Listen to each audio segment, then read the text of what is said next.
एक बार रिवाइज करें फटाफट से, कहाँ तक बात, क्या क्या बातें करी थी हम लोगों ने। हमने सबसे पहले चैप्टर स्टार्ट करा था, नाम क्या है, इशू ऑफ डिबेंचर्स, है ना। डिबेंचर, अब हमने क्या बोला था, डिबेंचर क्या होता है, लोन होता है ना। और साथ में हमने इसका कुछ मैकेनिज्म भी पढ़ा था। ये बिल्कुल मैकेनिज्म किसके जैसा है, शेयर्स जैसा ही है, ठीक है। बस फर्क इतना होता है, यहाँ पर क्या आने वाला है, जल्दी बोलो, लोन आने वाला है ना। चलो, और साथ में अगर मैं बात करूं तो प्रोसेस के अंदर हम लोगों ने 2 केसेस डिस्कस करे थे। कौन से जल्दी बताओ। एक तो टोटल अमाउंट ऑफ एप्लीकेशन कैसे, या तो लमसम में आ जाए या फिर इंस्टॉलमेंट में, तो बिल्कुल सेम है, बिल्कुल, है ना। कैसे कैसे, एक तो था क्या, अगर सेम आता था तो बस application and allotment but debenture नाम आ जाएगा, ठीक है। फिर इसकी जर्नल एंट्रीज पर ही आ जाते हैं। अच्छा, एक पॉइंट यहाँ पर जो डिस्कस करा था, मैक्सिमम लाइफ कितनी हो सकती है डिबेंचर्स के लिए, जल्दी बोलो, 10 साल। और मैंने कहा इंफ्रास्ट्रक्चर बेस्ड वाले होंगे तो उसके अंदर कितना हो सकता है, 30 ईयर्स, ठीक है।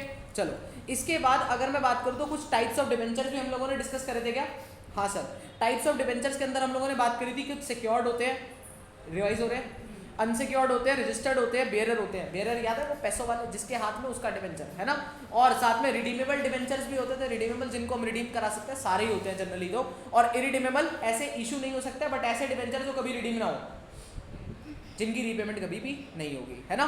और convertible, that can be convertible into the equity shares. कोई डाउट, ओके। इसके बाद हम लोगों ने फिर जर्नल एंट्री की शुरुआत करी थी, और जर्नल एंट्रीज के अंदर हमने सबसे पहला टॉपिक क्या करता, lump sum at par. Lump sum at par के अंदर हमने बिल्कुल बेसिक एंट्री सीखी थी इसकी, और आपको याद होगा bank account debit to debenture application and allotment, और फिर debenture application and allotment to 8% debenture. यहाँ पे वो जो लाइबिलिटी बुक होती है वो फेस वैल्यू से होती थी। फिर अगर प्रीमियम आएगा तो SPR साथ में आ जाएगा, याद है।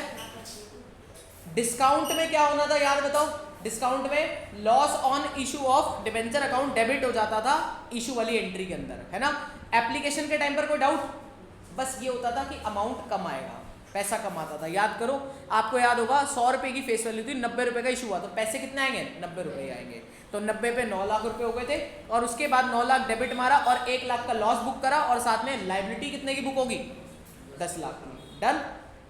फिर ये प्रैक्टिस क्वेश्चन मैंने बोला था प्रैक्टिस कर लेना, करा नहीं करा होगा, ठीक है। क्या करते हो, है। चलो, फिर इसके बाद हम लोगों ने इंस्टॉलमेंट एट पार की बात करी थी, तो मैंने कहा इंस्टॉलमेंट एट पार सेम जैसा ही होगा, बट प्रीमियम के अंदर आ जाएगा। तो मैंने कहा प्रीमियम में बस SPR छोड़ दो तो इंस्टॉलमेंट एट पार बन जाता है, बट मैंने कहा एंट्रीज तो देखनी पड़ेगी। तो यहाँ पे bank account debit to debenture application, ये कौन सा केस है, मान के चलो 8000 10% डिबेंचर हमने कॉल पेबल एज फॉलो करी, एप्लीकेशन अलॉटमेंट और फर्स्ट एंड फाइनल कॉल पे बात करी, और साथ में इंक्लूडिंग था प्रीमियम कितने रुपए का, 10 रुपए का। कहाँ पे, अलॉटमेंट पे। और हमने एक बात और करी थी यहाँ पर लास्ट में नोट में, कि अगर कुछ मेंशन ना हो तो एज्यूम करा जाएगा कि सारा जो प्रीमियम है वो कहाँ पे है, अलॉटमेंट के ऊपर है। कनेक्ट कर पा रहे हो ना, तेज चल रहा हूँ because it is a revision, है ना। चलो, इसके बाद फिर हम लोगों ने बात करी थी, मैंने कहा bank account debit to debenture application कितने रुपए से आएगी, जल्दी बोलो। 8000 इंटू में 50 रुपए, 8000 इंटू में 50 रुपए, ठीक है। फिर उसके बाद मैंने कहा फिर डिबेंचर्स इशू हो जाएंगे, debenture application account debit to 10% debenture account, वही सेम अमाउंट आ जाएगा। फिर उसके बाद आप वही 40 रुपए की अलॉटमेंट मांग लोगे, उस पर 10% डिबेंचर बुक करोगे और SPR भी बुक कर दोगे साथ में। और SPR यहाँ पर फॉलो दी किसको करेगा, 10% डिबेंचर या परसेंटेज डिबेंचर अकाउंट को फॉलो करेगा। जहाँ परसेंटेज डिबेंचर होगा उसी के साथ ही कौन आ जाएगा, SPR आ जाएगा। यहाँ तक बात डन थी। फिर डिस्काउंट में क्या होगा, डिस्काउंट में भी आप सेम एजम्पशन लोगे, कुछ ना बोला हो तो कहाँ पे होगा डिस्काउंट, अलॉटमेंट के ऊपर, ठीक है। बट यहाँ पे कंफ्यूजन होती है कि हमें पैसे मिले हैं 20 रुपए, बट हमारी कॉल कितने रुपए की रही होगी, अगर 10 रुपए का डिस्काउंट है, नहीं 30 रुपए की, क्योंकि यहाँ पे डिस्काउंटेड प्राइस 30 रुपए की कॉल मांगी होगी तभी आपको 20 रुपए मिले होंगे, बिकॉज 10 रुपए का आपने क्या दे दिया, डिस्काउंट दे दिया। प्रीमियम नहीं बेटा, डिस्काउंट, है ना। यहाँ पे देखो 8000 10% डिबेंचर थे, इशू करे थे कितने रुपए पर, 90 रुपए पर, और फेस वैल्यू कितनी थी, 100 रुपए की। तो ये 10 रुपए का डिस्काउंट आप कहाँ पे अज्यूम करोगे, अलॉटमेंट पर। अब देखना कैसे, अब है भी बिल्कुल परफेक्ट मैच भी हो रहा है, 50 20 और 20 कितना हो गया, 90, यानी कि ये टोटल आपका पैसे रिसीव हुए। तो मैंने कहा कितने रुपए रिसीव हुए होंगे अलॉटमेंट पर, 20 रुपए, लेकिन कितना रुपए का डिस्काउंट दिया है, 10 रुपए का, तो 20 + 10 कितना हो गया, 30। तो फेस वैल्यू कितनी होगी, 30 रुपए की, 30 रुपए की ना बेटा। रिसीव हुआ अमाउंट, और रिसीव जो होता है पैसा वो जरूरी नहीं है आपकी फेस वैल्यू हो। अब आपको अगर वो पैसा कम रिसीव हुआ है तो फेस वैल्यू लायबिलिटी तो ज्यादा की रही होगी, तभी तो डिस्काउंट है, समझ रहे हो। और यहाँ पे एंट्री देखते हैं, एप्लीकेशन अलॉटमेंट में कोई चेंज, एप्लीकेशन की एंट्री में कोई चेंज नहीं आएगा। अलॉटमेंट जब आप मांगोगे तो डिबेंचर अलॉटमेंट अकाउंट डेबिट करोगे, साथ में जो नुकसान हुआ है उसको भी डेबिट करोगे, और बगल में आप अपनी लायबिलिटी बुक कर लोगे 10% डिबेंचर के नाम की, जिसमें आपका face value plus discount, sorry issue price plus discount आएगा, that would be your face value. कोई डाउट? डन। 20 रुपये यहाँ, 10 रुपये यहाँ और 30 रुपये ये हो गए। डन है क्या? चलो, इसके बाद हम अगले केस पे गए थे कि हमने कुछ चार्जिंग ऑफ लॉस वगैरह भी सीखा था क्या? चार्जिंग ऑफ लॉस,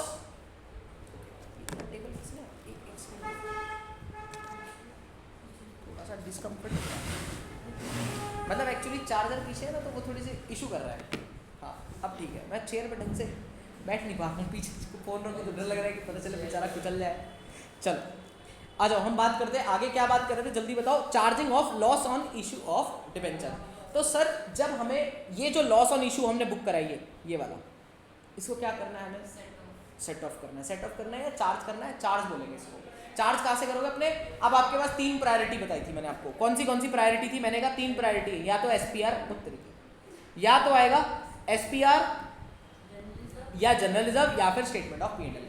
ये उसी प्रायोरिटी में लिखा है जैसे जैसे आपको दे रखा हो। अगर आपको सबसे पहले एसपीआर दे रखा है तो आप सबसे पहले एसपीआर से चार्ज करोगे। दूसरा, अगर आपको जनरल रिजर्व दे रखा है तो आप जनरल रिजर्व से सेकंड प्रायोरिटी। थर्ड आपकी प्रायोरिटी आएगी इसके ऊपर स्टेटमेंट ऑफ, कुछ ना दिखे तो कोई चीज़ दिखाई ना दे तो स्टेटमेंट ऑफ P&L। डन। ये लो जी। इसके बाद हमने एक एंट्री भी सीखी थी, यहाँ से हमने क्वेश्चन करा था, मैंने बोला था यहाँ पर देखो क्या बोल रखा है, 6% हमारा ये क्या बोल रखा है, डिस्काउंट बोल रखा है, तो 6% कैलकुलेटर कितना हो गया था? 60,000। ये जो लॉस है आपको इसको चार्ज करना है, तो कहाँ से चार्ज करोगे? आप देखोगे यहाँ पर आपको मनी दे रखी है, on that date company has 10,000 security premium account, तो मतलब 10,000 का सिक्योरिटी प्रीमियम पड़ा है, तो 60 में से 10,000 तो कहाँ से चार्ज हो जाएंगे? एसपीआर से, बचा हुआ P&L से डाल दो। तो ये री एंट्री आपकी security premium debit, statement of P&L debit, और डिस्काउंट बोल लो या लॉस ऑन इशू बोल लो, उसको क्रेडिट मार दोगे। ऊपर वाली एंट्री बिल्कुल सेम है, लमसम वाला केस है ऑन डिस्काउंट। डन। प्रैक्टिस कर लेना इसको। चलो जी, आज की हाँ बेटा, डिस्काउंट भी लिख सकते हैं, बट मैं लॉस पता है क्यों लिखवा रहा हूँ, आगे एक कॉन्सेप्ट आएगा जिसमें आपको ये हेल्प करेगा, फिर थोड़ा इजी लगेगा, तो ज़्यादा बढ़िया रहेगा। वहाँ पे ये निकम में उसी में डलवा देते हैं, तो इससे बढ़िया एक ही कंसिस्टेंसी फॉलो कर लो ना, 2 चीज़ें क्यों करनी। आ जाओ नेक्स्ट टॉपिक पे चलेंगे। नोट्स बना रहे हो साथ में मेरे? बना रहे हो तो लिखो फिर नोट्स, ठीक है।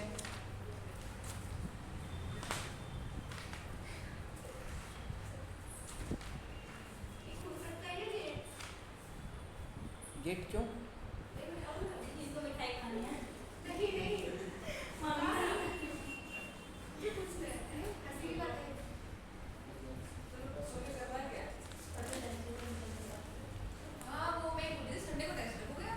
बेटा थर्सडे को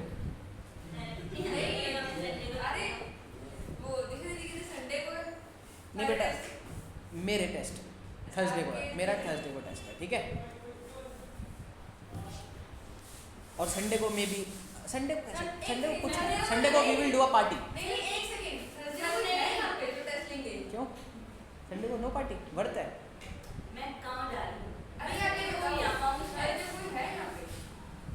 थर्सडे है ना, तो मुझे, मैं तो अब सॉसर ऑफ सुप्रीम हूँ, तो यहाँ पे ध्यान मेरे को रखना पड़ेगा ना कुछ तो जुगाड़ सेट करना पड़ेगा, पूरा इंस्टीट्यूट थोड़ी बंद कर सकते हैं। चलिए, तो खैर है हमारे पास, है दरबारी है हमारे पास जो संभालेंगे यहाँ पर, ठीक है, कमान संभालेंगे। टेस्ट चेक मैं करूँगा, टेंशन ठीक है बेटा। फ्राइडे बेटा थोड़ा सा मुश्किल हो जाता है। चलो नेक्स्ट टॉपिक प्लीज फोकस। मैंने कहा टॉपिक का नाम है purchase consideration other than cash. क्या बोलेंगे? अच्छा, आप लोगों ने वो प्रो राटा वाला वगैरह क्वेश्चन कर लिए थे, मैंने बोला था इसके अंदर आएंगे, वो हो गए, क्योंकि वो बिल्कुल रेप्लिकेट है शेयर्स, बट शेयर से बहुत लो लेवल पे, हाई लेवल पे नहीं है, ठीक है। फिर भी एक अभी मेरे को टाइम लगा था, तो क्लास के लास्ट में मैं एक करवा दूंगा क्वेश्चन, ठीक है, टेंशन मत लेना। बट वो पेपर में आने की संभावना है 0, बट ये जो अभी करवा रहा हूँ इसमें पेपर आने की संभावना है 99%, ठीक है। तो purchase consideration other than cash. Sir ये टॉपिक आपने हमें शेयर्स में नहीं पढ़ाया, याद होगा आपको, शेयर्स में मैंने ये वाला टॉपिक आपको नहीं पढ़ाया, हाँ शेयर्स में कुछ ऐसा टॉपिक का नाम याद आ रहा है? नहीं सर, आपने क्यों नहीं पढ़ाया हमें, आपने शेयर्स वाली क्लास में क्यों नहीं पढ़ाया? क्योंकि वहाँ पे भी तो था। मैंने कहा वहाँ पे और यहाँ पे दोनों का सेम है, और मेरी आदत है मैं वहाँ की जगह यहाँ पे पढ़ाता हूँ उसको, ठीक है? तो कभी ऐसा लगे कि मेरी शेयर्स वाली वीडियोस अधूरी है या फिर शेयर्स वाला जो आप पढ़ा रहे हो अधूरा है, अधूरा नहीं है, ठीक है?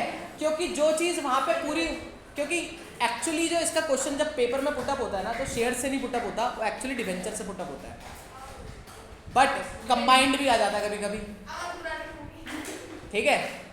कंबाइंड कैसे? शेयर्स और डिवेंचर दोनों। तो अब मैं अगर वहाँ पढ़ाता तो तुम बोलते डिवेंचर क्या है, यहाँ पढ़ाता तो ये ऑब्वियसली बाद में पढ़ाना, तो कायदा बनता है कि यहाँ पे पढ़ाया जाए, ठीक है? तो मैं इसलिए इसको यहाँ पे पढ़ाता हूँ, बट दोनों जगह ये सेम है, रेप्लिकेट है। अब मैं पूरा शेयर्स का और डिवेंचर का दोनों का टॉपिक यहीं पे कंक्लूड करके चलूँगा, ठीक है? चलो, तो purchase consideration other than cash, इसकी एक सेपरेट ही मतलब वो समझ के चलो।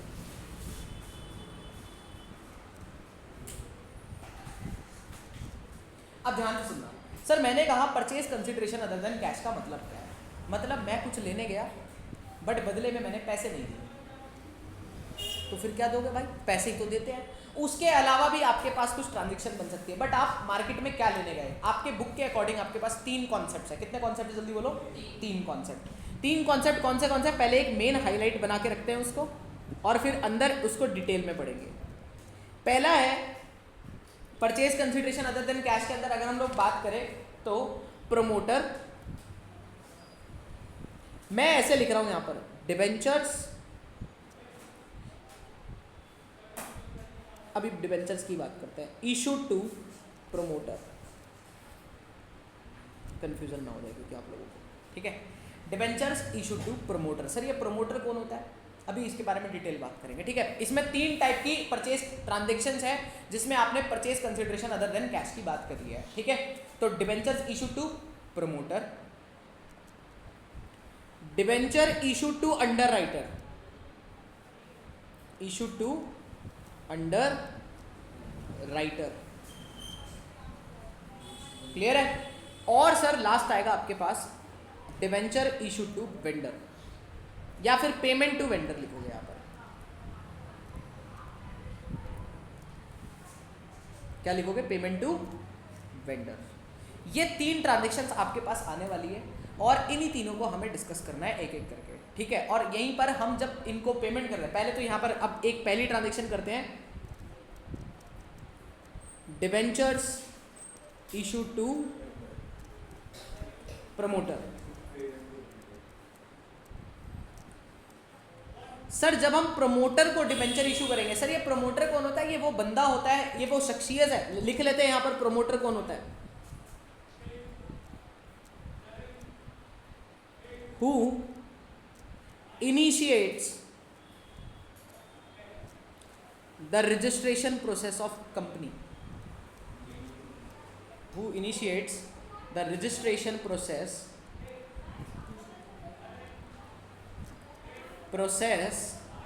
of the company। सर मतलब कि जो हमारी कंपनी का रजिस्ट्रेशन प्रोसेस स्टार्ट करवाता है, यानी कि जो भी कंपनी को शुरू करवाने के आइडिया लाता है, उसको हम प्रोमोटर बोलते हैं। आपने बिजनेस स्टडीज के अंदर पढ़ा होगा पिछले साल 11th क्लास में, है ना? तो ये वो प्रोमोटर बंदा है। अब सर हम उसको डिबेंचर्स क्यों इशू कर रहे हैं? Because of its preliminary expenses. क्या बोलेंगे इसको? Because of its preliminary expenses, या फिर बोल सकते हैं इनकॉर्पोरेशन कॉस्ट।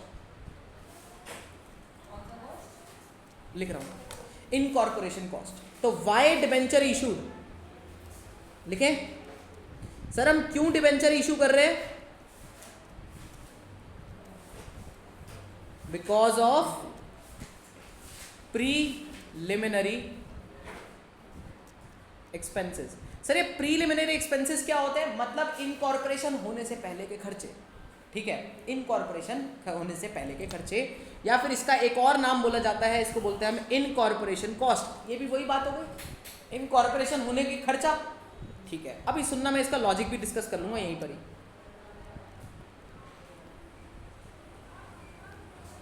सर एक बात बताओ, एक छोटा सा एग्जांपल दें, इतना टाइम लगाने का वैसे टॉपिक नहीं है, बट मैं चाह रहा हूँ एक बिल्कुल डिटेल लेवल पे खत्म करके चलें, ठीक है? एक बात सोच के चलना, चलो मान के चलो ये मिस्टर ए थे और इन्होंने आज बिजनेस को स्टार्ट करवाने की बात करी, तो ये कौन बन गए? He will become a promoter. बन जाएगा क्या? हाँ सर। अब इसने क्या करा, इसने कंपनी बनानी है, बना दी, ये रही कंपनी AB लिमिटेड, ठीक है। अब एक बात बताओ, ये कंपनी ऐसी ये चुटकी बजाय बन जाएगी क्या? टाइम लगेगा, है ना। अब टाइम कैसे लगेगा? मान के चलो इसने ये इनिशिएशन किस डे पे करा? 1/4/2012 पे करा।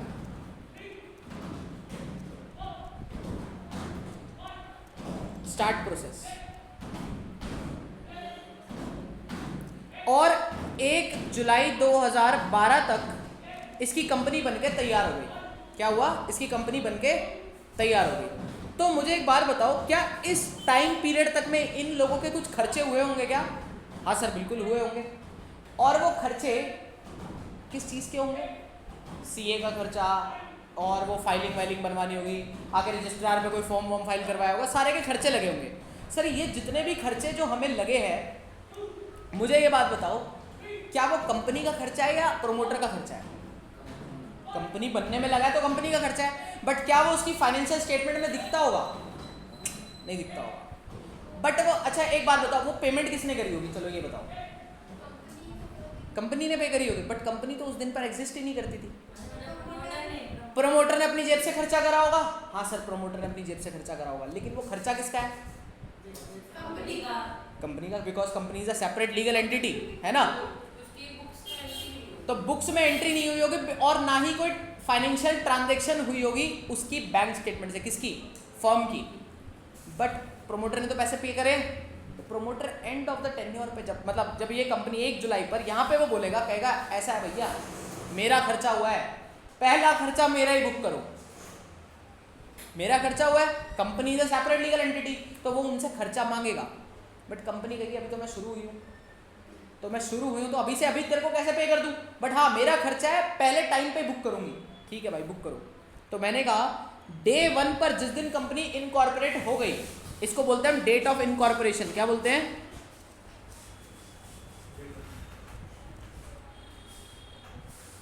इस दिन कंपनी क्या करेगी? खर्चा बुक करेगी। क्या बुक करेगी? जल्दी बोलो। खर्चा बुक करेगी। और पहली एंट्री क्या करेगी?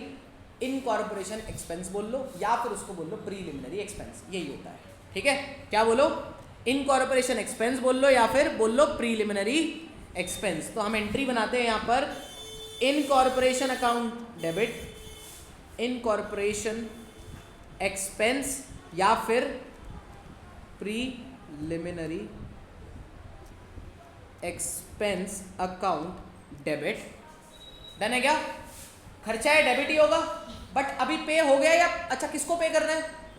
प्रमोटर को। तो आप लिखोगे यहाँ पर टू प्रमोटर, नाम आएगा ना बेटा, प्रमोटर ही बोलते हैं हम। तो हम कंपनी के उस प्रमोटर को, जिसने आइडिया सोचा होता है, हम उसका प्रमोटर नाम लिखेंगे यहाँ पर। ठीक है, हाँ वो बनता है ओनर। ठीक है, देगी ना, वही तो कह रहा हूँ, कंपनी देगी। हाँ, तो आप सुनना, अब प्रमोटर, ये पहले एक्सपेंस बुक करने की एंट्री समझ में आई। Expense debit to payable, payable किसको है? प्रमोटर को। तो मैंने लिख दिया प्रमोटर। डन, यही एंट्री करनी है आपको। ठीक है, कितने का? मान के चलो उसका 50,000 का खर्चा हो गया। ठीक है जी, लिख दिया 50,000 रुपये। अब कंपनी ने डिसाइड करा, हम इस बंदे को डिबेंचर्स दे देते हैं अपने नाम के। ले भाई, ले। तो अब प्रोमोटर को कैसे पेमेंट हो रही है, जल्दी बताओ। प्रोमोटर अकाउंट डेबिट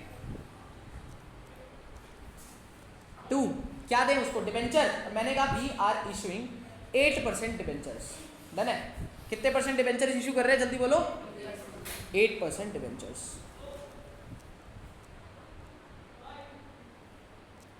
8% डिबेंचर्स, तो कितना आ जाएगा?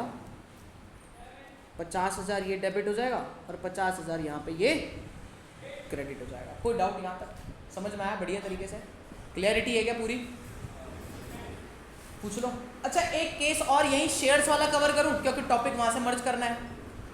कि in place of issuing debentures हमने इसको शेयर्स दे दिए होते तो क्या क्रेडिट करता? इक्विटी शेयर कैपिटल लिख दो सर। यानी कि वहाँ और यहाँ वाले टॉपिक में कुछ फर्क है? कुछ नहीं है। वहाँ पर डिबेंचर देते, यहाँ पे क्या दे रहे हैं? शेयर दे रहे हैं। ये लो जी। तो अब मैं यहाँ लिख देता हूँ, केस बना देता हूँ।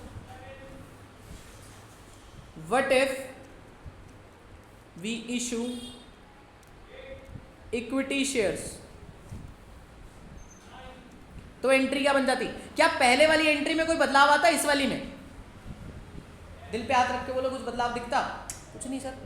बट अब पे कर रहे हैं तो प्रोमोटर डेबिट मारेंगे और नीचे क्या लेंगे? Equity share capital. तो लो जी, यहाँ पे बस आपका छोटा सा चेंज आएगा, 8% डिबेंचर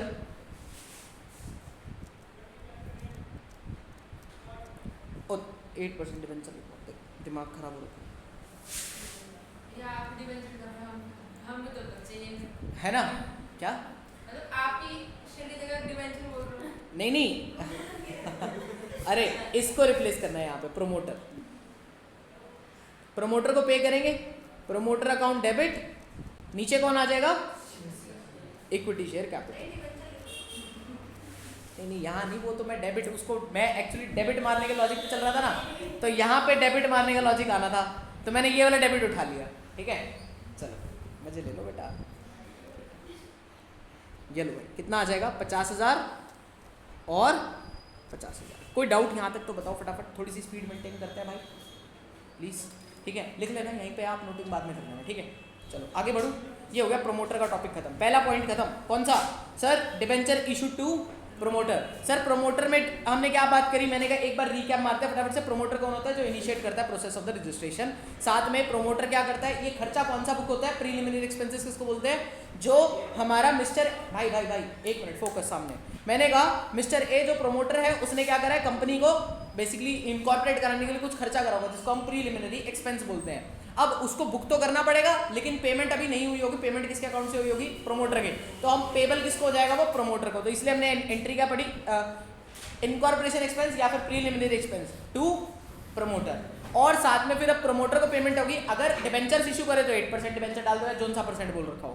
और अगर इक्विटी शेयर दी है तो promoter debit equity share capital कर दो। आधा आधा हुआ तो आधा आधा करके प्रोमोटर और डिबेंचर डाल देना। क्लियर है? चलो अगली बात पे चलते हैं। अगला क्या है? सर मैंने कहा debenture issue to underwriter. यहाँ पे भी सेम है, बस अंडर राइटर एक्सपेंस बन जाएगा।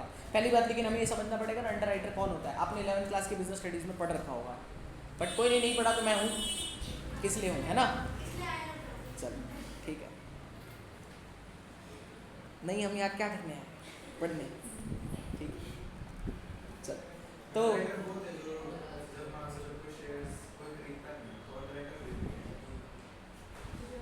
काइंड ऑफ बोल सकते हैं, बट अंडर राइटर्स पहले आपके शेयर्स को इशू करवाने में हेल्प करते हैं, फिर वो कहीं ना बिके तो वो रख लो।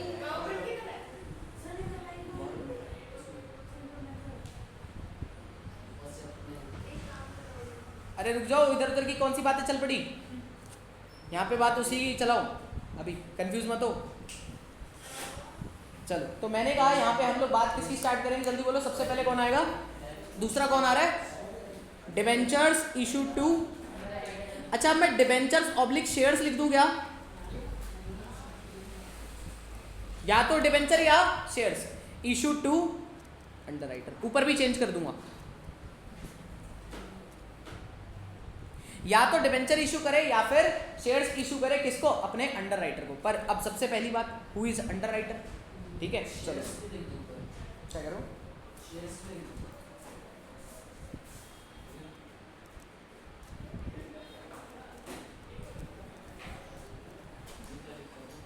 सुनना मेरी बात। सर ये अंडर राइटर कौन होता है? मैंने कहा under writer is a person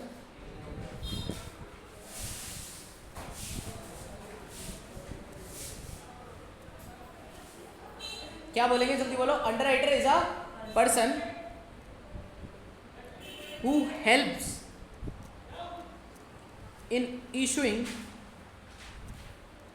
the securities of a company. और ये सिक्योरिटीज में कौन कौन आ सकता है?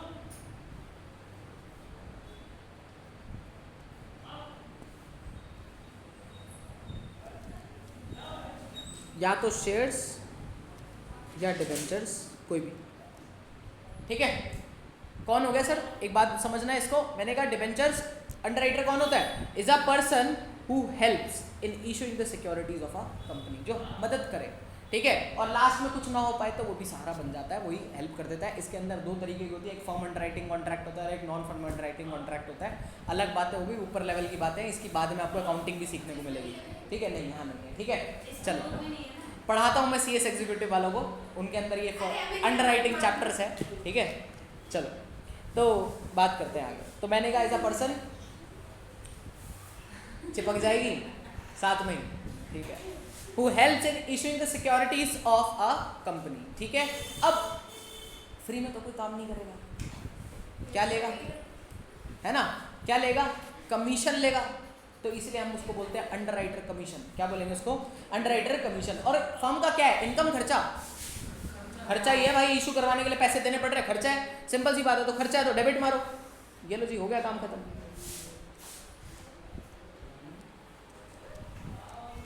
खर्चा है तो डेबिट मारो, सिंपल है। मान के चलो मैंने इशू करवाने के लिए कितना खर्चा पे करा, मान के चलो 10% पे करा, इशू करवाई कैपिटल, मैंने एग्जांपल ले लें, चलो कोई बात नहीं, मैंने बोला 10,000 रुपये पे करे एज अ अंडरराइटर कमीशन। कितने पे करे? 10,000 रुपये एज अ अंडरराइटर कमीशन पे करे मैंने अपने शेयर्स इशू करवाने थे या कोई सिक्योरिटीज इशू करवानी थी, उसके बदले मैंने कमीशन कितने की तय हुई? 10,000 रुपये की। तो मेरा खर्चा कितने रुपए का हो गया? 10,000 का। तो खर्चा बुक करेंगे तो क्या लिखेंगे जल्दी बताओ? एक्सपेंस शुड बी डेबिटेड, और एक्सपेंस का नाम क्या है? अंडरराइटर कमीशन, ठीक है।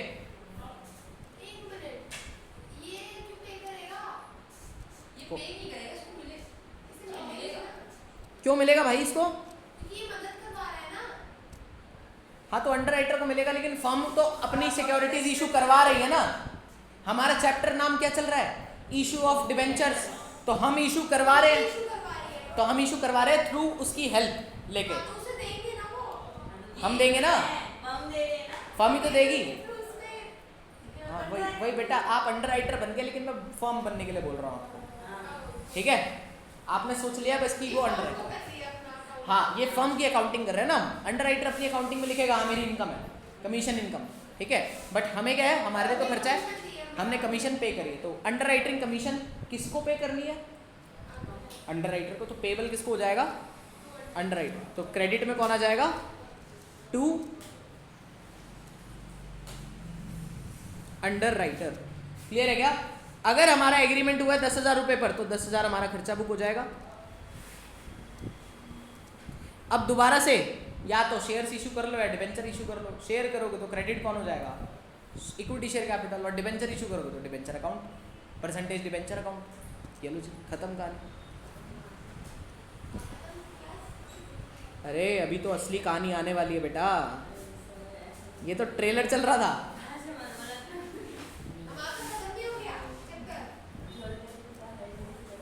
अंडरराइटर अकाउंट डेबिट हमारा भी हो जाता बेटा जी। आपने छुट्टी करी है बीच में, एक बीच में वो गैप हुआ है संडे को समझाने वाला नहीं था मैंने बात डिबेंचर्स की करी थी, ठीक है।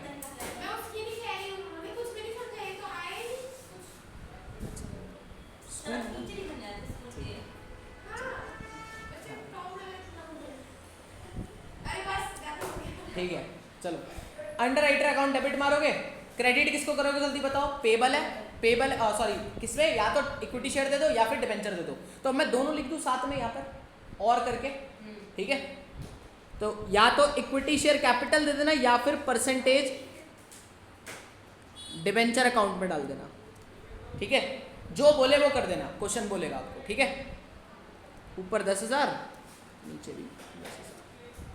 चलो जी अब चलते हैं बैक, अब मेन कहानी के ऊपर चलते हैं। जो हमारा थर्ड टॉपिक है पेमेंट टू वेंडर। किसको करेंगे? पेमेंट टू वेंडर करेंगे,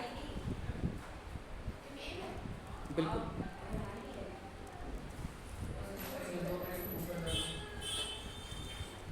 लिख लियो बेटा 2 मिनट में, वरना ये टॉपिक रह जाएगा बहुत तगड़ा। गैप छोड़ दे,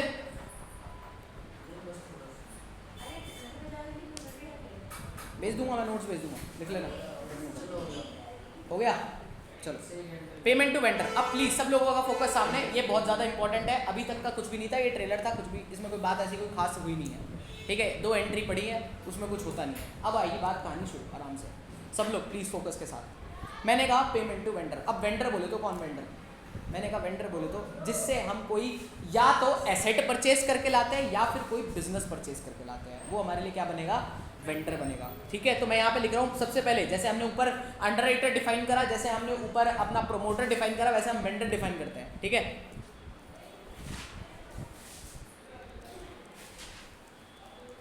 means a person from whom either we have purchased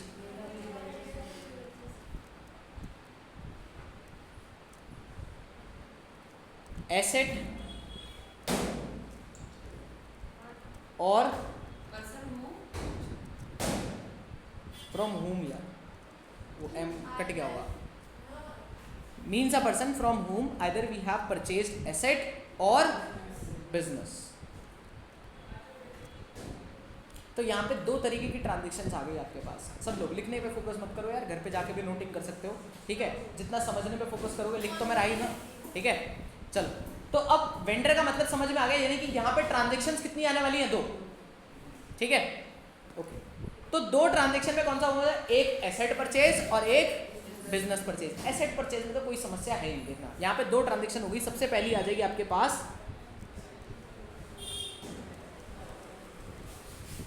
अब एक बात बताओ मुझे, एसेट परचेज करा अगर आपने तो क्या करोगे?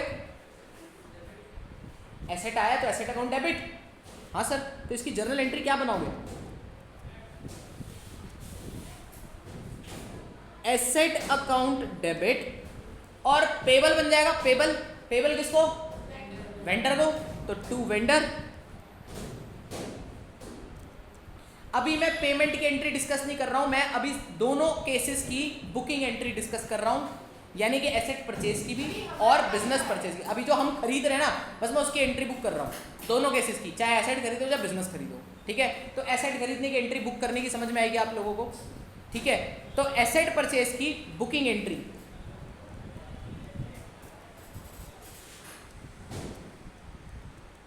तो हमने डिस्कस कर ली नीचे, डन है? कोई डाउट यहाँ तक? ओके, अब एक बात बताओ, अगर मैं एसेट परचेज करने की जगह मैं कोई बिजनेस खरीद के लाता हूँ, अब लॉजिक शुरू होगा असली इस चैप्टर का, मतलब इस टॉपिक का। तो प्लीज एक बार फोकस बना लो पूरा, लिखना मत कुछ भी, पेन डाउन। ठीक है, अब मेरी बात सुनोगे। दूसरा क्या आया हमारे पास? Business purchase. क्या आया? ये मैं आप लोगों से काफ़ी बार डिस्कस कर चुका हूँ, लेकिन आज हमारी वो दिन आ गया जिसमें हमने आज डिटेल में डिस्कस करना है इसको। याद है हम लोगों ने परचेज्ड गुडविल पढ़ी थी, वो इसी का पार्ट है। याद है जो हम लोगों ने परचेज गुडविल में क्या पढ़ा था?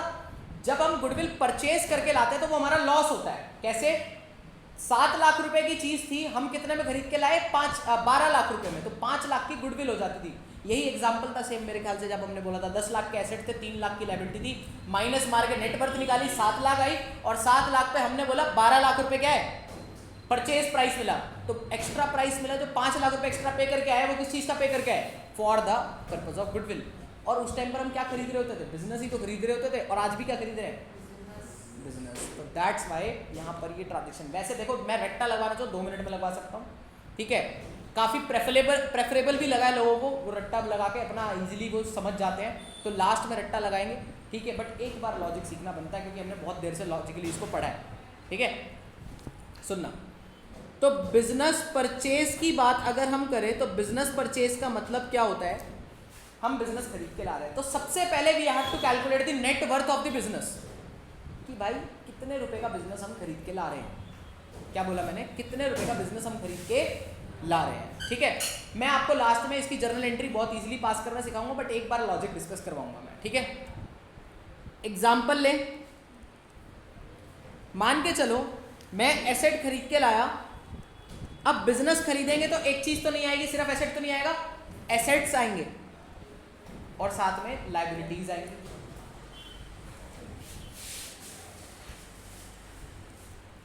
मान के चलो मैं टोटल एसेट्स कितने के खरीद के लाया?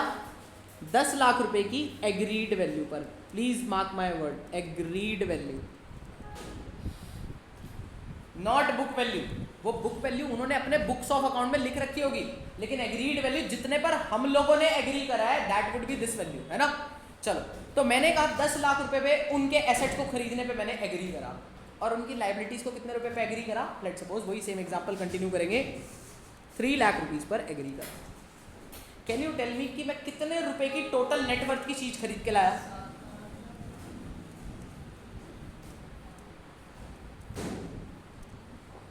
7 लाख रुपए की, सही बोल रहा हूँ क्या?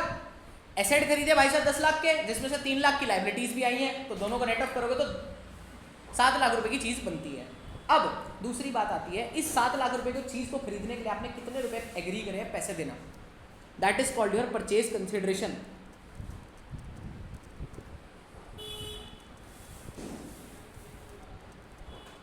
जिसको हम क्या बोलेंगे, परचेज कंसिडरेशन। कोई डाउट यहां तक? अब ये जो परचेज कंसिडरेशन है, इसको मैं 3 केस बनाऊं क्या? 3 वैल्यू दे रहा हूं मैं आपको। पहला केस नंबर 1, केस नंबर 1 मैंने बोला we have purchased it for rupees 7 lakhs। कितने रुपए का खरीदा मैंने? 7 लाख रुपीज का। Case number 2, I have purchased it for rupees 12 lakhs। Done. And case number 4, मतलब केस नंबर 3,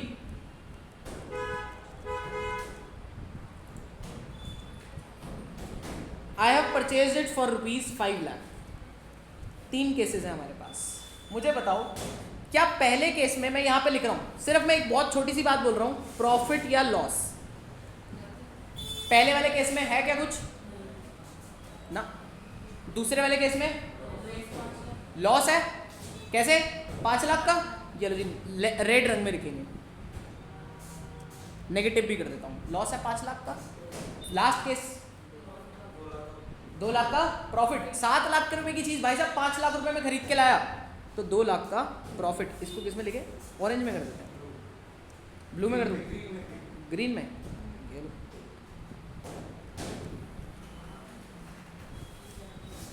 डन है। अब एक बात बताओ, लॉस को हम लॉस नहीं बोलेंगे क्योंकि भाई बिजनेस खरीदा है, हम इसमें लॉस तो, खरीदने की ट्रांजैक्शन में लॉस कैसे हो सकता है? खरीदने के टाइम कभी भी लॉस नहीं हो सकता। इसलिए हमने बोला दिस इज अवर गुडविल। क्या है? हमारी गुडविल है। और खरीदने के टाइम पे प्रॉफिट हुआ, कैसा नेचर का प्रॉफिट है? कैपिटल नेचर का या रेवेन्यू नेचर का? कैपिटल नेचर का, क्योंकि बड़ी बिजनेस एसेट्स वगैरह खरीद रहे हो, कैपिटल नेचर की ट्रांजैक्शन है, तो इसको इसलिए आप लोग कहां डालोगे? कैपिटल रिजर्व में डालोगे। कहां डालोगे? कैपिटल।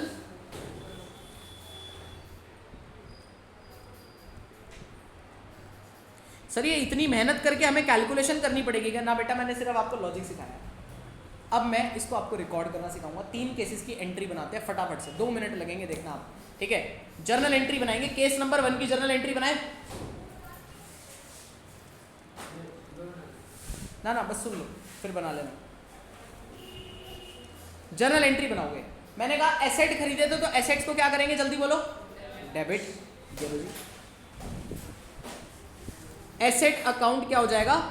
डेबिट हो जाएगा। साथ में एक लाइन का गैप छोड़ देना, एक लाइन का गैप छोड़ देना। और क्रेडिट में किसको डाल दोगे? लाइबिलिटीज।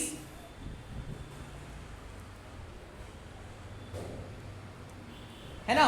और अब उस बंदे को पेमेंट तो करनी है ना, जिससे बिजनेस खरीद के लाया हो, तो वो लाइबिलिटी है तुम्हारी। वो कौन आएगा? वेंडर। डन। अब ध्यान से सुनना, एसेट कितने का खरीदा? 10 लाख के।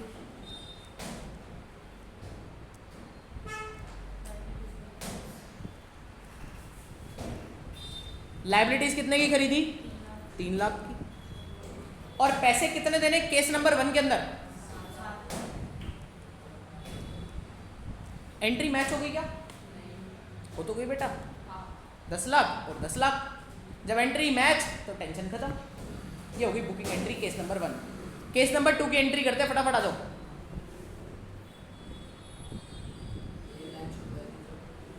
इसमें छुट्टी रहने दो, इसमें कुछ नहीं आएगा, एक लाइन में।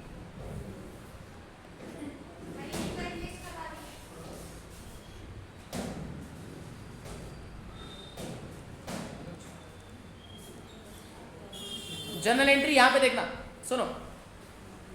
अब पेमेंट कितनी, अब देखो एसेट तो आज भी 10 लाख की आए, लाइबिलिटीज आज भी 3 लाख की आई, बट पेमेंट कितनी करनी है आज केस नंबर 2 के अंदर? 12 लाख। हटाओ जरा इसको, चेंज करो।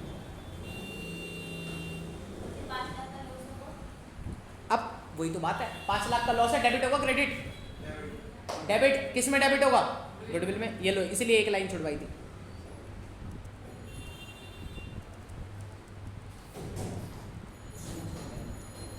और आप देख सकते हो एंट्री मैच भी ऐसे ही होगी। अगर आप 1 मिनट इसकी बैलेंसिंग फिगर निकालो, इस 5 लाख को हटा दो जरा, नीचे कितना आ रहा है? 15 लाख, ऊपर कितना आ रहा है? 10 लाख। बैलेंसिंग फिगर कहां बच रही है? डेबिट में। डेबिट में बैलेंसिंग फिगर बचेगी तो क्या डालोगे? गुडविल।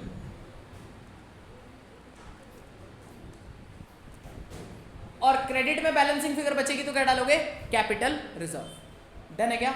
अब मैं रटवा भी सकता था, मैंने लॉजिक भी सिखा दिया और आपको रटवा भी दिया। रटने का काम नीचे है और ऊपर लॉजिक का काम है। समझ में आती है बात? तो आगे बढ़े। चलो केस नंबर 3 की भी एंट्री कर दे फटाफट।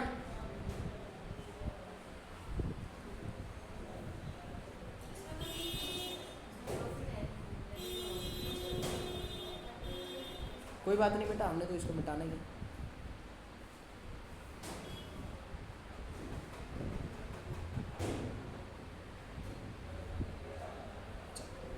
केस नंबर कौन सा है?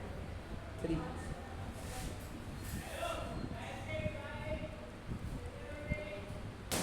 देखना, बस हो गया, काम खत्म हो गया। बस लास्ट पेमेंट सिखानी है, पेमेंट सीख जाओ, उसके बाद ये गेम खत्म। एक क्वेश्चन करवाऊंगा, क्लास होगा, ठीक है? चलो अब सुनना, यहाँ पे पेमेंट कितने की है? 5 लाख की। बैलेंसिंग फिगर कौन सी साइड बच रही है?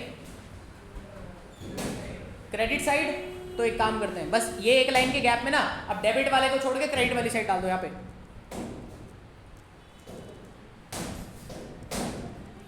समझ गए?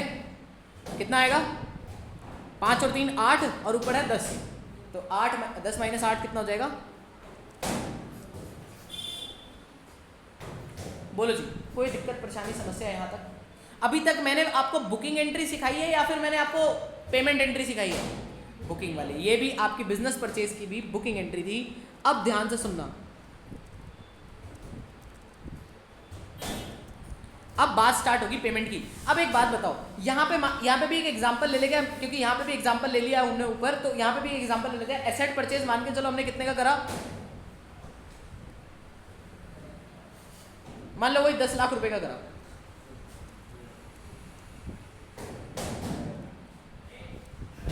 ज्यादा हो गया? ज्यादा हो गया, 1 0 एक्स्ट्रा हो गया।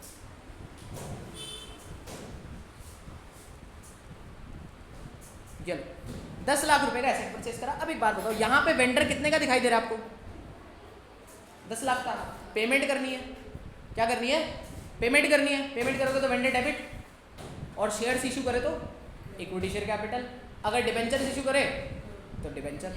बट मैं पहले डिबेंचर की बात करूंगा, शेयर्स की कोई बात नहीं कर रहा मैं। पहले डिबेंचर सीख जाओ तो शेयर आ जाएगा, शेयर सीख जाओ तो डिबेंचर आ जाएगा, कोई एक सीख लो। बट चैप्टर चल रहा है डिबेंचर, तो डिबेंचर की बात करके चलते हैं, ठीक है? लास्ट केस में बात करते हैं। अब प्लीज प्लीज प्लीज फोकस। अब इनकी जो पेमेंट है, किसकी बात करेंगे हम? पेमेंट की।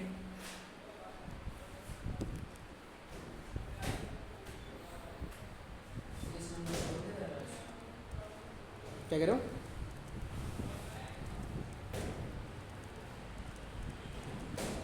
पेमेंट एंट्री टू वेंडर, ठीक है? अब पहली बात मेरे से सब लोग फोकस करके सुनोगे। हम वेंडर को पेमेंट कैसे कैसे कर सकते हैं? हम 3 तरीके से वेंडर को पेमेंट कर सकते हैं। We can make payment in 3 ways।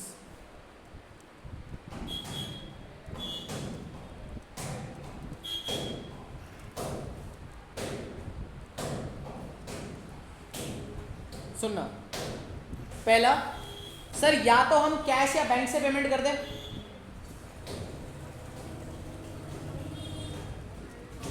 दूसरा, या तो हम कैसे पे कर दें, कोई बिल्स पेबल उसको इशू कर दे, बिल्स पेबल बना दे, या फिर प्रोमिसरी नोट बोल दे।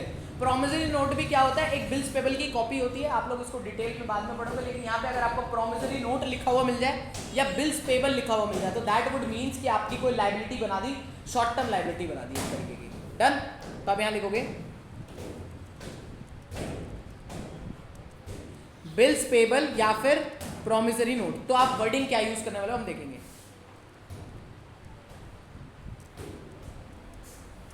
डन है क्या? इसके बाद थर्ड पॉइंट पे आ जाओ। थर्ड पॉइंट में आप इसको इशू कर सकते हो क्या? डिबेंचर्स। क्या इशू कर सकते हो? डिबेंचर्स। और फोर्थ केस हो सकता है आप इसको पे कर सकते हो इन इक्विटी या फिर प्रेफरेंस शेयर्स। कुछ गलत लिखा गया मैंने यहाँ पर? सब कुछ समझ में आ रहा है? कैसे कैसे पेमेंट हो सकती है जल्दी बोलो। Either in cash, bills payable, cash bank, bills payable, promissory note, और सर साथ में कोई डिबेंचर्स में वे में पेमेंट कर सकते हैं हम लोग, या फिर और क्या हो गया आपका इक्विटी या फिर प्रेफरेंस शेयर्स में पेमेंट हो सकती है। कोई डाउट यहाँ तक? अब सबसे पहले अब इसी की एंट्री बनाए, इसी को फॉर्म करते हैं एंट्री में। तो वेंडर को पेमेंट जानी है, क्या जानी है? वेंडर को पेमेंट जानी है। तो बनाओ जरा जरा एंट्री बनाओ। तो वेंडर अकाउंट क्या हो जाएगा? डेबिट। सही लिखा गया, वेंडर अकाउंट डेबिट। पेमेंट करने भाई, लायबिलिटी कम हो रही है, लायबिलिटी डेबिट हो जाएगी जितने की भी हो, जिसमें से कुछ अमाउंट जो आपने कैश और बैंक में पे कर दिया तो वो टू कैश और बैंक आ जाएगा। जो अमाउंट आपने बिल्स पेबल में पे कर दिया या प्रॉमिसरी नोट में पे करा तो भी आएगा बिल्स पेबल ही। ठीक है, डन। कैश बैंक से जो पे करा, जो बिल्स या प्रॉमिसरी नोट से सेकंड वाले पे में पे करा वो भी यही आएगा। और जो आपने डिबेंचर्स में इशू करा उसके लिए आप क्या लिखोगे? डिबेंचर्स, मतलब परसेंटेज डिबेंचर। बट अब डिबेंचर्स ऐसा भी हो सकता है ना, डिबेंचर्स को इशू करने के लिए आप लोगों ने क्या करा हो जल्दी बताओ। डिबेंचर्स को इशू करने के लिए आप लोगों ने क्या कहते हैं, प्रीमियम में डिस्काउंट, बिल्कुल है ना। तो अगर डिस्काउंट होगा तो कहाँ आ जाएगा? डिस्काउंट होगा तो डेबिट में आ जाएगा। कोई लॉस, सॉरी कोई काट के कर ले, छोटे छोटे से लिख ले, ठीक है। देखना यहां अगर होगा तो loss on issue of debenture आ सकता है, अगर इफ एनी। और अगर प्रीमियम हुआ तो कहां आएगा? क्रेडिट में। एसपीआर अकाउंट है बेटा ना, और कुछ नहीं आएगा डेबिट में। डन यहां तक। और जितना अमाउंट अगर मैंने शेयर्स में पे करा तो उसके लिए क्या आ जाएगा? Equity share capital. और शेयर्स भी कैसे इशू सकता है? प्रीमियम पर, बस वो तो सिर्फ प्रीमियम पे हो सकता है, तो उसके लिए सिर्फ एसपीआर, तो उसका वाला एसपीआर। कोई डाउट? अभी पूरा एग्जांपल बनाऊंगा एक पेमेंट का यहां पर, tension not.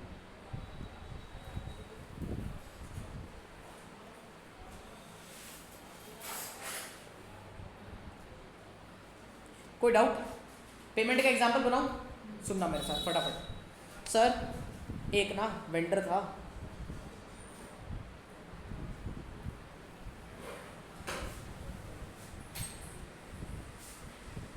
Amount payable to vendor is equals to 25 lakh. कितने रुपए पे करने थे उसको हमें? 25 लाख। जो आपने वो क्रेडिट में डाले होंगे वेंडर के अंदर, 25 लाख रुपीस की आपको पेमेंट है, ठीक है। और उसमें हमने कैसे कैसे पेमेंट करी है सुनना। पेड कैश रुपीस 3 लाख, ठीक है। इशू बिल्स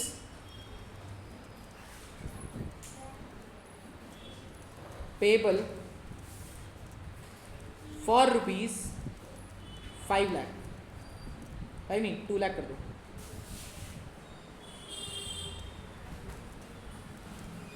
टू लाख कर दिया, ठीक है। और इशूड डिबेंचर्स या इशूड शेयर लिखो, issued 5000 shares,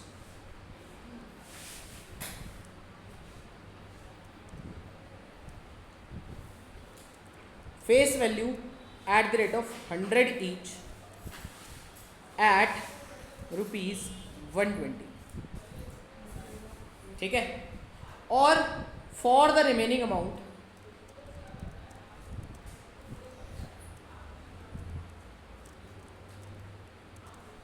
issued debenture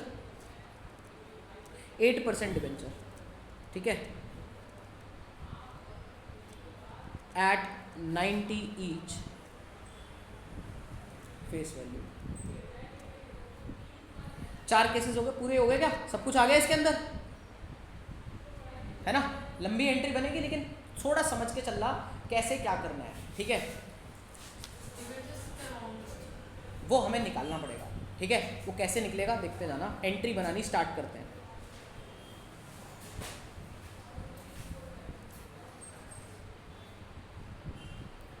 vendor को पेमेंट हो रही है तो वेंडर अकाउंट तो डेबिट होगा। डिस्काउंट है ना, नीचे डिस्काउंट दिया है क्योंकि 90 रुपीज ईच है, तो लॉस ऑन इशू भी डेबिट हो जाएगा ऑटोमेटिकली, ऐसे प्रेडिक्ट कर लेना।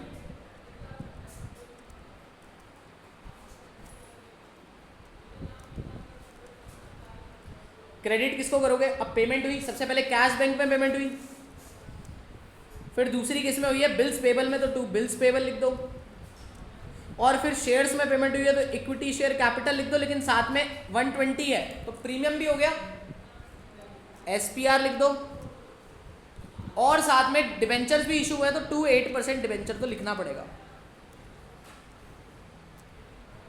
कोई डाउट यहां तक? कितने की पेमेंट है? 25 लाख रुपए की, 25 लाख डेबिट। उसके बाद कैश बैंक में कितने की पेमेंट जाएगी? 3 लाख रुपए की, क्योंकि अभी डिस्काउंट तो लिख नहीं सकते ना, अभी पता ही नहीं है कितना अमाउंट है, पहले 3 लाख रुपए डाल दो। फिर बिल्स पेबल की कितने की पेमेंट होगी? फिर इक्विटी शेयर कैपिटल की फेस वैल्यू जाएगी सिर्फ इक्विटी शेयर कैपिटल में, तो 5000 इक्विटी शेयर इशू करे हम लोगों ने eight the rate of 100 each, तो 5 लाख रुपए की तो इक्विटी शेयर कैपिटल की फेस वैल्यू होगी, और प्रीमियम भी डालना पड़ेगा। 5 लाख इंटू 5000 इंटू में 20 कर देंगे तो 5 टू 10, तो कितना हो जाएगा? 1 लाख। डन है क्या? टोटल पेमेंट कितनी कर दी अभी तक देखोगे जरा एक बारी? 3 और 2 5 और 5 10 और 1 11 लाख रुपए। 25 लाख में से 11 लाख माइनस करो, कितना बचा? 14 लाख बच गया। अब 14 लाख रुपीस पे करने हैं। अब देखो, क्या आपको नंबर ऑफ डिबेंचर्स पता है कितने इशू करें? आपको नंबर ऑफ इक्विटी शेयर्स पता थे, अगर ना पता होता तो ऐसे ही निकालने जैसे मैं अभी सिखा रहा हूँ, ठीक है? तो सबसे पहले you have to calculate number of debentures.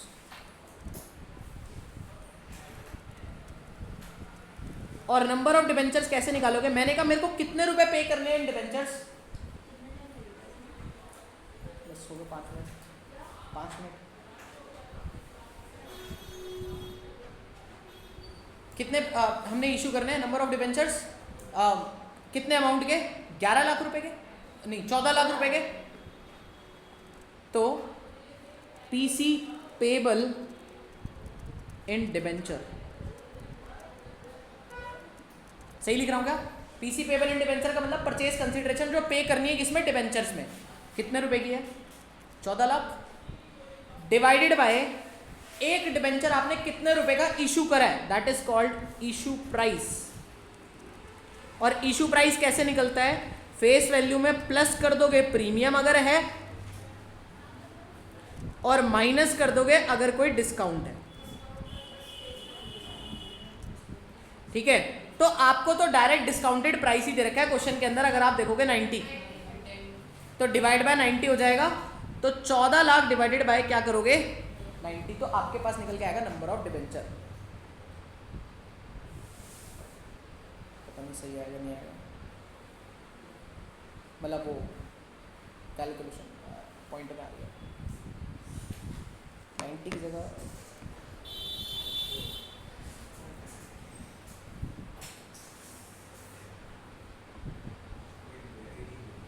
है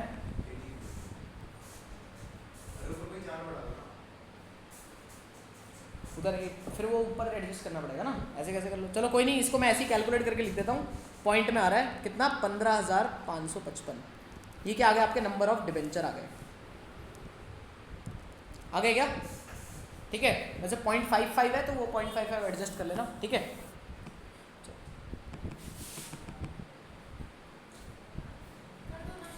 ऐसा करूँ 70 कर दूँ इसको? ₹30 का डिस्काउंट कर देते हैं, हो गया काम, डन। अब ये कितना आ गया आपका, इशू प्राइस कितना है 70 का, तो अब 20,000 आ जाएंगे सीधे, है ना।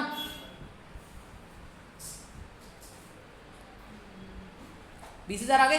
अब सुनना, हमें 14 लाख रुपए पे करने थे, जिसके बदले हमने 70 रुपए के इशू करे वो, तो हमारी, अब एक बात बताओ, 20,000 के डिबेंचर आ गए, डिस्काउंट कितने का हो गया, पहले ये बुक करें, डिस्काउंट कितने का, या पहले फेस वैल्यू के साथ बुक करें इसको। तो आप डिबेंचर्स कितने इशू करें आपने, प्लीज ध्यान से सुनना, 20,000 डिबेंचर इशू करे, बट इसमें क्या आती थी फेस वैल्यू। फेस वैल्यू कितने की है 100 की, कहीं ना कहीं आपने पैसे कितने दिए, और आपका नुकसान कितने का हो गया, 14 लाख देने थे, 6 लाख रुपए का नुकसान होगा कहीं ना कहीं, अगर देखा जाए तो नॉर्मली, है ना। बट फिर भी हम ऐसे भी कैलकुलेट कर सकते हैं, 20,000 इंटू में 30 रुपये, वो आपका 6 लाख रुपीज़ का नुकसान आ जाएगा, और ये आपकी एंट्री मैच हो गई, खत्म हो गया। इजी था क्या, समझ में आया। सबसे पहले हम लोगों ने यहाँ पर क्या क्या सीखा, पहले हमने अपनी एसेट परचेज की एंट्री सीखी, ये वाला इंपॉर्टेंट टॉपिक होता है, सबसे ज़्यादा ट्रिकी रहता है, ठीक है।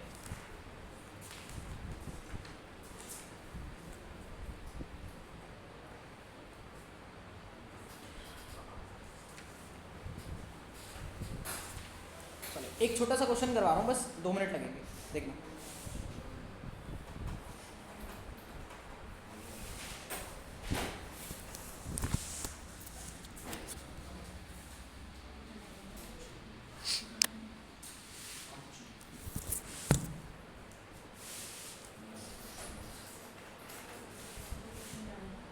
चलो प्लीज, इलस्ट्रेशन नंबर 15 है, एक बार ध्यान से सुनना। क्या बोला है सर, हमने क्या परचेज करे, purchase assets of Y limited, क्या कर लिया, purchase assets of Y limited, है ना। तो सर वाई लिमिटेड के एसेट परचेज करे, तो मैंने कहा प्लांट एंड मशीनरी परचेज करी 20 लाख की एट 18 लाख, तो कौन सी वैल्यू लेंगे, मैंने बोलता है एग्रीड वैल्यू, जितने पे एग्री करा है, तो मैंने कहा 18 लाख, ठीक है। Land and building of 30 lakh की थी एट 42 लाख, तो कौन सी value 42 lakh. For purchase consideration, ये क्या लेगा, परचेज मतलब कितने रुपए में खरीदा टोटल सामान, 55 लाख का, और एंड फिर ये पेमेंट की बातें आ गई। तो मैं तो कहूँ पहले इतनी एंट्री कर दें क्या फटाफट से, क्योंकि अभी पेमेंट की बात तो बाद में होती है। चलो, तो मैंने कहा पेमेंट की बात, पहले बुकिंग की बात कर लो, तो मैंने कहा plant and machinery account debit हो जाएगा 18 लाख पे होगा, 18 लाख पे एग्रीड वैल्यू। उसके बाद लैंड एंड बिल्डिंग आएगा, अच्छा वो बता दिया गया, capital reserve, land and building कितने की आएगी 42 लाख की। लायबिलिटी कुछ लिखी नहीं है तो नहीं लेंगे, लिखी होती तो लिख देते। साथ में अब मेरे को उस वेंडर को पेमेंट तो करनी है, तो वेंडर का नाम क्या है, इस बार वेंडर का नाम बोल रखा है वाई लिमिटेड, जिससे खरीदा है वो, कितना आएगा 55 लाख रुपए, डन। तो अब एक बात बताओ, एंट्री मैच हो रही है नहीं हो रही, 18 + 42 50 60 नहीं हो रही भाई, 5 लाख रुपए का डिफरेंस आ रहा है। 5 लाख का डिफरेंस कहाँ डालोगे, क्रेडिट में आ रहा है तो आप लिख दोगे कैपिटल रिजर्व 5 लाख रुपीस। कोई डाउट यहाँ तक, चलो। अब इसके बाद आप लोग क्या करोगे, अब हमें पेमेंट करनी है वेंडर को, अब उसकी टर्म्स पढ़े एक बारी। वेंडर की टर्म्स क्या है, 10 लाख रुपए तो we had paid in cash and remaining by issuing 8% debentures of 100 each at a premium of 20%। Discount आएगा या एसपीआर आएगा, है काहे को प्रीमियम लिखा हुआ है। चलो, तो वाई लिमिटेड डेबिट हो जाएगा, कैश में पेमेंट करी, साथ में 8% डिबेंचर इशू करे, और 2 एसपीआर, कितना कितना आ जाएगा। वाई लिमिटेड को पेमेंट कितने की करनी थी 55 लाख रुपीस की, डन। 55 लाख में से कैश कितना पे करा 10 लाख रुपीस,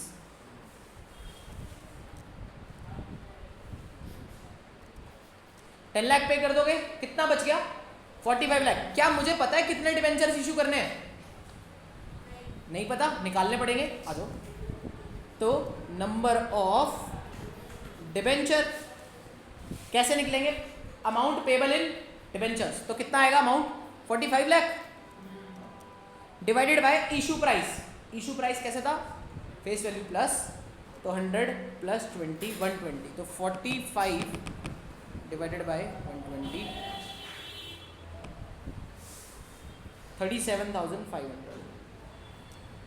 अब यहाँ डाल दोगे 37,500 इंटू में 100, और यहाँ डाल दोगे 37,500 इंटू में 20। ये लो, डन है क्या? यहाँ तक ये आपकी एंट्री होगी।